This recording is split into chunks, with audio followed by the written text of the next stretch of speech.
Buen día, estimados estudiantes. Bienvenido a una clase más de Ciencias Integradas de 12 letras. En la semana pasada le estaba explicando el tema sobre bases moleculares de la herencia, lo que son el ADN, el ARN, cómo trabajan esos dos ácidos nucleicos dentro de la célula.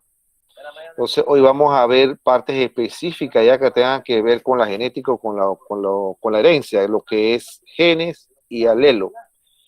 Qué significa cada uno y cómo ellos trabajan comúnmente dentro de la célula.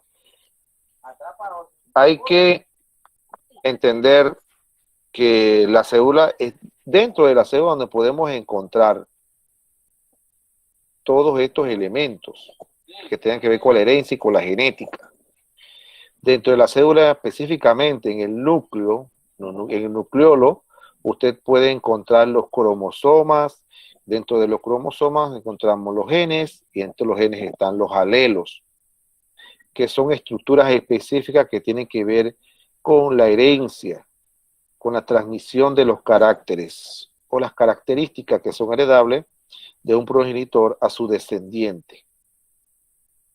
Y están bien allí donde ocurren las mutaciones genéticas y las mutaciones cromosómicas.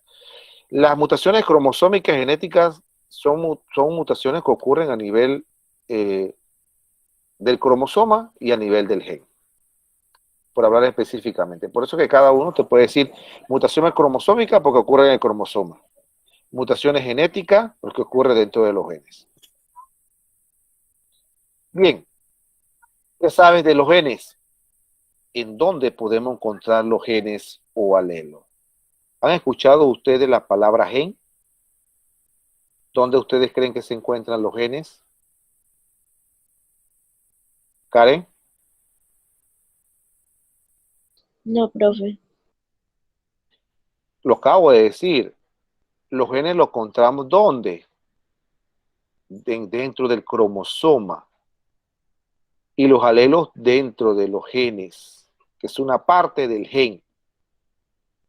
Los genes son los responsables de la transmisión de los caracteres hereditarios de un progenitor a su descendiente. Bien, los genes son las unidades básicas de la herencia. Por eso se le llama genética, porque viene de la palabra gen. Constituido por segmentos de ADN. No están formados por un número preciso de nucleótidos, ya que hay unos más complejos y otros más simples. Genes, nombre que fue establecido por Johansen en 1909, que significa origen. Bien, como nosotros vimos la semana pasada, que era ADN, que es ARN, dentro de los genes están los segmentos de ADN. ¿Qué es el ADN? Es el ácido, es un nucleótido, un ácido disoxirribonucleico. Entonces, estos genes están formados por un número preciso de nucleótidos. Puede haber uno más complejo, uno más sencillo, pero ellos tienen una clasificación precisa. Los genes están ubicados en los cromosomas, en un lugar muy preciso que se llama locus. Cada gen ocupa en un lugar específico que le corresponde a cada cromosoma. Y cada organismo tiene un número determinado de cromosomas según la especie de que se trata. Cuando nosotros hablamos de los cromosomas, que es cromosomas es lo que ustedes ven aquí en la imagen, que hay dos cromosomas, son los cromosomas homólogos. ¿Por qué son homólogos? Porque los dos son iguales, idénticos. Bien, en ese par de cromosomas están los genes. Y los genes, dentro de los genes, podemos decir que están los alelos. Miren el ejemplo que está allí. Ustedes ven el cromosoma homólogo, ahí usted ve el cromosoma paterno y el cromosoma materno. El cromosoma homólogo, el segmento amarillo, eso lo determina un gen, ¿verdad? Ese es un gen en los dos cromosomas. En los dos cromosomas, el segmento amarillo es un gen, el celeste es otro gen, el rojo otro gen, el verde también, y así sucesivamente. Entonces, cada segmento, cada gen que usted ve allí, está constituido por segmentos de ácido nucleico, con un número preciso de nucleótidos. Ahora, ¿dónde están los alelos? Usted puede decir, bueno, yo veo los genes ahí, pero los alelos, ¿dónde están? El segmento amarillo en el cromosoma paterno, ¿verdad? Ese es un alelo. Y en el cromosoma materno también es un alelo, ¿verdad? O sea que este un alelo puede ser A mayúscula y este un alelo A minúscula. Pero los dos segmentos unidos son genes. Es que hay una diferencia, porque el gen que usted ve, el segmento que usted ve allí, que tomé como amarillo, los dos determinan un gen para una característica. Pero los dos, cada uno por separado, es un alelo, por separado, a pesar de que son cromosomas homólogos. Los cromosomas usted siempre lo va a ver segmentado. Todos los cromosomas están segmentados. Y esos segmentos son los genes que usted va a encontrar allí. Los organismos, los seres vivos, están determinados por un número o cantidad diferente de cada cromosoma, de cromosomas, perdón. El ser humano tiene 23 pares de cromosomas, o sea, nosotros tenemos 46 cromosomas. Hay otros animales, la Drosophila melanogaster tiene 13, creo que 2 o 13 cromosomas. Y así sucesivamente, cada animal tiene una cantidad exacta de cromosomas. Cada ser vivo tiene una cantidad exacta de cromosomas. Cuando el ser humano realiza el proceso de la fecundación, en nosotros, cuando ocurre el proceso de la fecundación, donde hay unión del espermatozoide con el óvulo, ¿qué significa allí? Que como el espermatozoide, acuérdense que eso es paterno, la célula masculina, va a aportar al nuevo ser 23 cromosomas. Y el óvulo, que es de la célula femenina, va a aportar al nuevo ser 23 cromosomas. El nuevo individuo tiene que venir con 46 cromosomas. Entonces, todo esto es un intercambio de información genética que va a ocurrir dentro del proceso cuando se forma el nuevo individuo, cuando se forma el cigoto, cuando se forma el embrión. Entonces, el embrión nuevo va a adquirir los 23 pares de cromosomas, perdón, los 23 cromosomas del padre y los 23 cromosomas de la madre. Entonces, cuando hay esa unión y el nuevo ser va a obtener características diferentes, porque el padre no son las mismas características que tiene la madre, no van a ser las mismas, varía. Esos genes que tiene el padre no son los mismos que tiene la madre. Cuando hay esa unión de genes, entonces el padre aporta una cantidad y la madre también aporta una cantidad. Pueda que el nuevo ser que se vaya a formar dentro del ser humano sea un poco parecido a la madre o sea un poco parecido al padre, según los rasgos distintivos que tenga ese nuevo individuo. Entonces, la herencia, la determina estas unidades básicas. Y es la unidad básica de la vida. La unidad que la cual permite de que un descendiente herede las características individuales del progenitor, de los dos progenitores de él. Entonces, es un gen, es unidad básica de la herencia constituida por segmentos de ADN. Ahora, un alelo es cada una de las dos o más versiones de un gen. Vamos a suponer que estos son los dos cromosomas, ¿verdad? Como les expliqué hace un rato, aquí están los cromosomas homólogos, los homocigotos.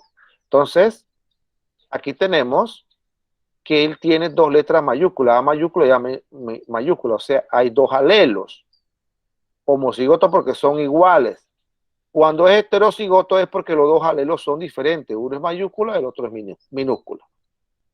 Y cuando los dos son minúsculas también son homocigotas, pero en este caso los alelos son recesivos, porque los dos son minúsculas, las dos A mayúsculas, minúscula, perdón. Mientras que en la A mayúscula es homocigota dominante. Cuando un gen o un alelo es determinado con la letra mayúscula, es que se domina sobre el otro gen, alelo que es minúsculo. En la genética, ese es el código que existe dentro de ella. Entonces, cuando el par de alelos es mayúscula, los dos son iguales, mayúscula, es homocigota dominante. Cuando el par alelo, uno mayúscula y otro minúscula, significa que es heterocigota. Y cuando es el par alelo, minúscula, los dos, es homocigota, pero recesiva. Así es el código de base de la genética, así es el código genético de los alelos y genes. Entonces, un individuo hereda dos alelos para cada gen. ¿Por qué? Porque tú estás heredando dos cromosomas, uno del padre y uno de la madre. Eso significa que va a heredar dos alelos de un solo gen. Ojo, de un solo gen va a heredar dos alelos. Los alelos se encuentran en la misma posición dentro de los cromosomas homólogos, como ya lo repetí hace un rato. Usted ve que el gen amarillo, vamos a llamarlo así, gen amarillo, los dos alelos están en la misma posición. Uno no está ni arriba ni abajo, están en la misma posición. No varía, porque los cromosomas son homólogos. Si los dos alelos son idénticos, el individuo es homocigoto para este gen. Eso ya lo acabo de explicar. Si los dos son idénticos, entonces significa de que son homocigotos, iguales. Si uno difiere del otro, los dos alelos son diferentes, entonces le llamamos heterocigoto. Y cuando las dos son mayúsculas, dominantes, y dos minúsculas, recesivas. Así funciona lo que es en los diagramas de los alelos y los genes dentro de los cromosomas. Cuando nosotros hablamos de alelos múltiples, o sea, una cantidad de alelos, más de uno, ¿verdad? Entonces significa de que hay caracteres que son determinados por varios genes. Cuando las características son, o los caracteres son determinados por varios genes, entonces significa de que usted va a encontrar allí alelos múltiples. Uno de estos ejemplos son los grupos sanguíneos. Acuérdense que dentro de los grupos sanguíneos tenemos A, B y O, ¿verdad? A, B y O. ¿Qué significa eso? Que para los genes, para los alelos A, yo voy a tener varias, perdón, para el gen A, los del grupo sanguíneo A, yo voy a tener varios alelos. Y está el A mayúscula y el A mayúscula con el O. Y A mayúscula y A, y O. Y así mismo vas a tener en B y así mismo vas a tener en O. ¿Por qué? Porque hay una cantidad de alelos múltiples para esas características. Entonces, los caracteres que son determinados por varios genes, como, imagínese usted, no es solamente por un gen, por varios, la estatura, el color de la piel y el tipo de sangre, estos genes ocupan una posición idéntica en cromosomas homólogos. Cuando los cromosomas son homólogos, ya le expliqué que ellos van a ocupar una posición idéntica. Uno de los caracteres determinados por los alelos múltiples que ha sido estudiado ampliamente es el tipo de sangre humana, que es la más estudiada hoy en día. Es más, antes de que hubo el descubrimiento de los ADN, antes que pusieran como el ADN, como las pruebas estas de paternidad, existían entonces en ese tiempo las pruebas sanguíneas.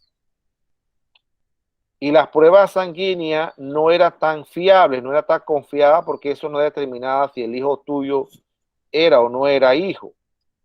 Entonces había un margen de error más grande. Entonces en ese entonces se utilizaban las pruebas sanguíneas para determinar si el descendiente era hijo del progenitor que se estaba haciendo la prueba. Dentro de los tipajes sanguíneos, ustedes vieron que hay tres tipajes sanguíneos: A, B y 0, que han sido estudiados cada uno de ellos. Pero para cada tipaje sanguíneo existen una cantidad de alelos múltiples. Y ahí está. Para el tipo sanguíneo A, usted va a encontrar los genotipos. ¿Qué son los genotipos? Los genotipos son los genes, ¿no? I A mayúscula, I A mayúscula. Y también va a encontrar I A mayúscula y 0. Para el antígeno B, el tipo sanguíneo B, usted va a encontrar I B mayúscula, I B mayúscula, I B mayúscula y 0. O sea, hay alelos múltiples, hay una diferencia de alelos múltiples. Para el tipo sanguíneo AB, que es otro, ¿verdad? Porque no es el tipaje, no es igual que el grupo. El grupo sanguíneo nada más es A, B y 0, o O. Pero tipaje hay A, B, O y AB. Entonces, para el tipo sanguíneo AB tenemos los genotipos IA y B. Para el tipo de sanguíneo O, usted va a encontrar solamente IO y O. No va a variar, ahí no cambia. Los alelos van a seguir siendo igual.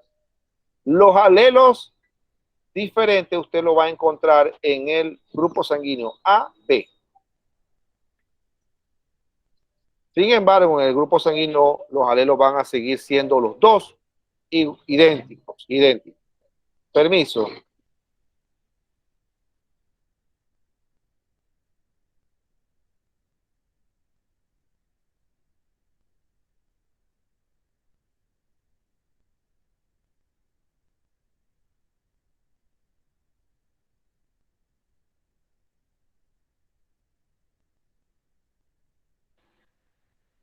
Seguimos.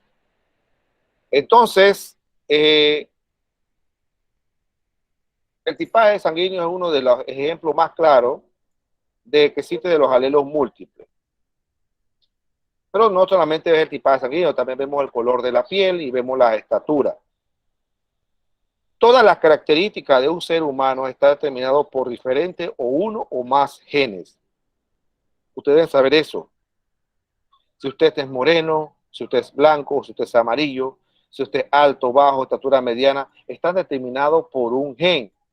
Igual con el tipaje, igual si usted tiene la forma de color del cabello, la forma del cabello, son determinados por genes. Puede ser por uno o puede ser por varios genes. Entonces, estas características todos los seres humanos las tienen, igual también en los seres vivos como cualquier otro. Por eso que la genética, la herencia, son ciencias que, que determinan las características de esos seres vivos, si sean idénticos o no a sus progenitores. Eso depende de los organismos. Hay organismos, por eso que usted puede decir, bueno, yo me parezco mucho a mi mamá más que a mi papá. O sea, ¿qué significa eso? Que las características dominantes la obtuvo de la madre en vez del padre. O como también puede ser al revés. Usted obtuvo características dominantes del padre en vez de la madre. Entonces, dependiendo de las características que usted ha heredado, así mismo se va a manifestar en su organismo.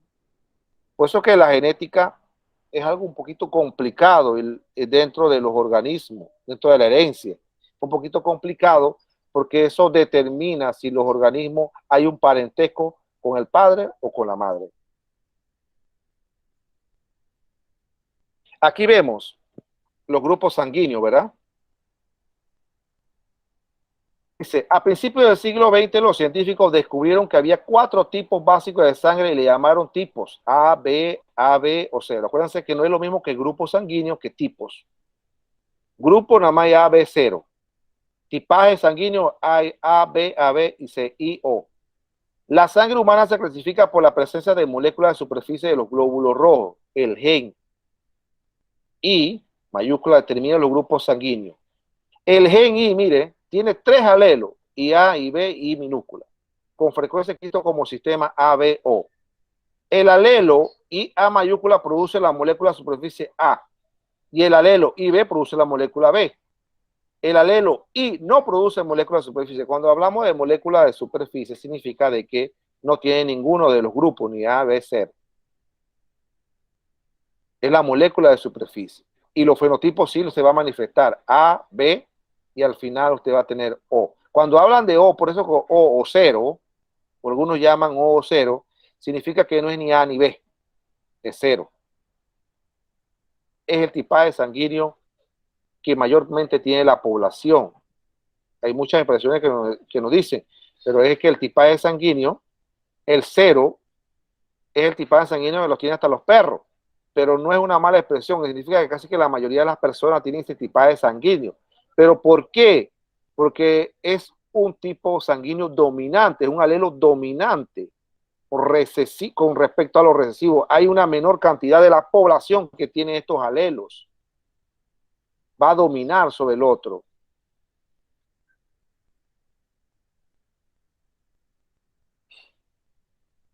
Entonces ustedes pueden decir, bueno, yo puedo ver un cromosoma. Sí, ahora usted puede ver los cromosomas bien, así como usted está en la imagen que está aquí, una micrografía que hacen a nivel de microscopio, con un microscopio de estos más sofisticados, usted puede ver los cromosomas, pero ellos no se pueden ver a simple vista, porque son estructuras muy pequeñísimas. Y acá ustedes van a ver que ellos están formados por 2 cromátides. Las cromátides son los que ustedes ven allí. Las cromátides ustedes ven ahí, cada una es una cromátide, y están unidos por un centrómero que está en el centro. Entonces, cada cromátide tiene genes específicos para ciertas características. Imagínese usted la cantidad de genes que puede tener el ser humano o una cromátide, la cantidad de genes para las características que determinan a ese individuo.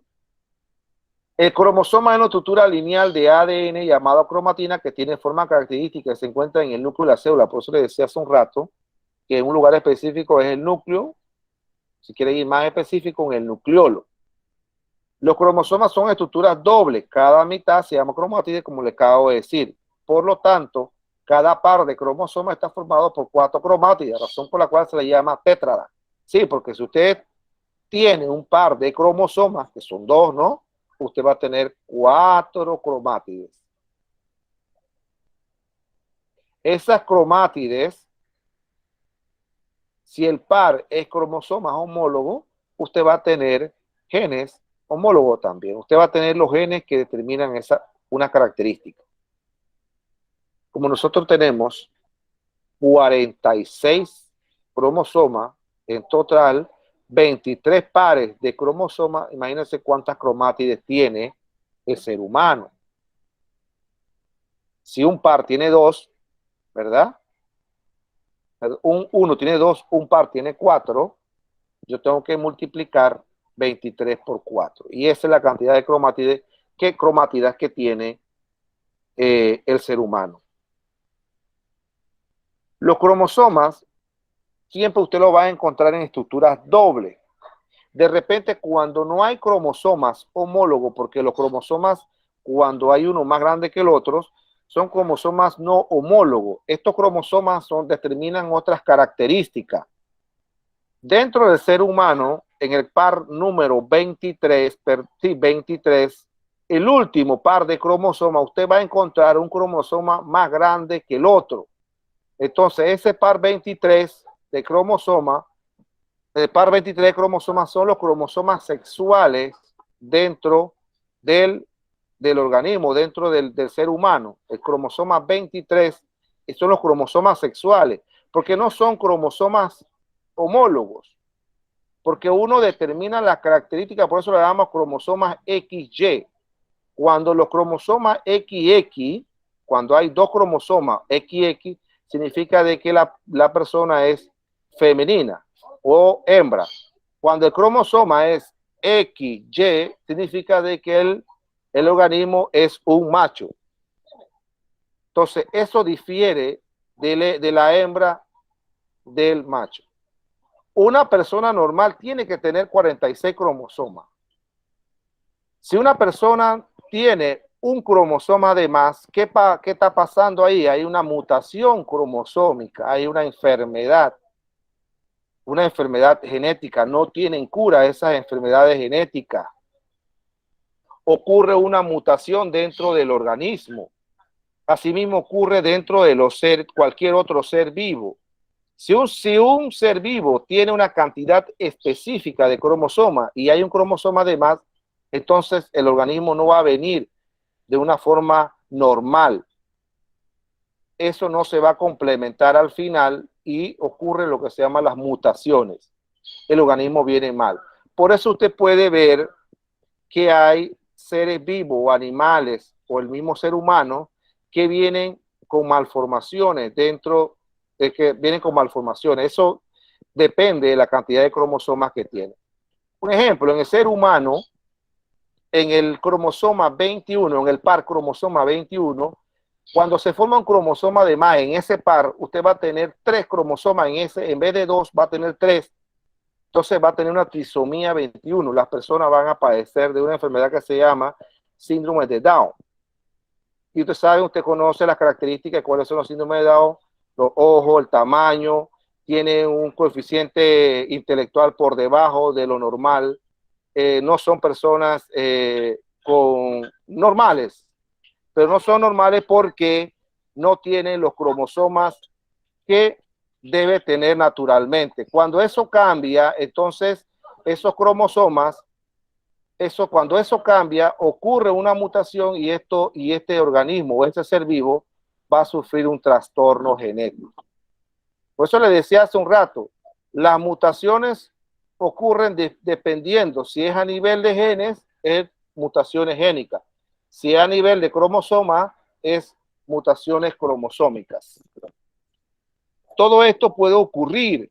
Nadie está expenso a que el ser humano o dentro de los animales no ocurra este proceso o estas mutaciones.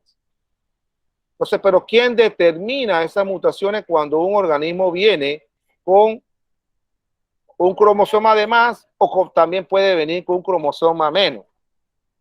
Eso depende de la mutación que haya ocurrido.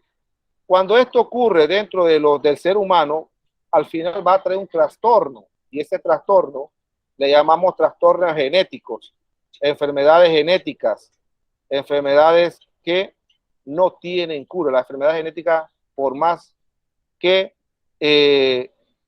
hayan nuevas terapias, por más que haya nuevas investigaciones, esas enfermedades genéticas no van a tener cura, porque eso ocurre a nivel genético, a nivel de cromosoma, a nivel de genes. Es un proceso natural que le puede ocurrir a cualquier ser humano que venga. Por eso le decía, y si usted investiga cuántos trastornos genéticos existe, usted va a encontrar cantidades inmensas. Y creo que las investigaciones científicas están determinando ahorita mismo que cada vez están saliendo más trastornos nuevos que todavía el ser humano no conocía o desconocía. Entonces, estos trastornos al final produce la enfermedad genética que el ser humano puede padecer de por vida. Y le decía el síndrome de Down. El síndrome de Down es una de las características, uno de los trastornos que más se ven a nivel mundial y son los trastornos que más padecen las personas y comúnmente llamamos de que estos trastornos al final producen ciertas características que son indispensables que debe tener una persona normal. Bien, ¿preguntas hasta aquí? ¿Preguntas? No, profe. Ok. Entonces, voy a explicar el taller número 4. Lo voy a subir a la plataforma el día lunes. Que estén pendientes. Ustedes van a realizar un cuadro comparativo entre las 4 unidades básicas de la herencia. ¿Cuáles son las 4 unidades básicas de la herencia? Los ácidos nucleótidos, los genes, alelos y cromosomas. Me debe incluir imágenes en cada uno de ellos. Ustedes van a tener ese cuadro comparativo, una columna para ácidos nucleótidos, una columna para genes, uno para alelos y otro para cromosomas. Ahí ustedes van a buscar ver las diferencias, qué características tienes, las funciones que realiza cada uno de ellos y debe incluir imágenes en esa asignación. Como no hay preguntas, entonces damos por terminada la clase. Nos vemos entonces el próximo sábado, si nos permite, a la misma hora. Que pasen un feliz fin de semana. Hasta pronto. Listo, profe, gracias.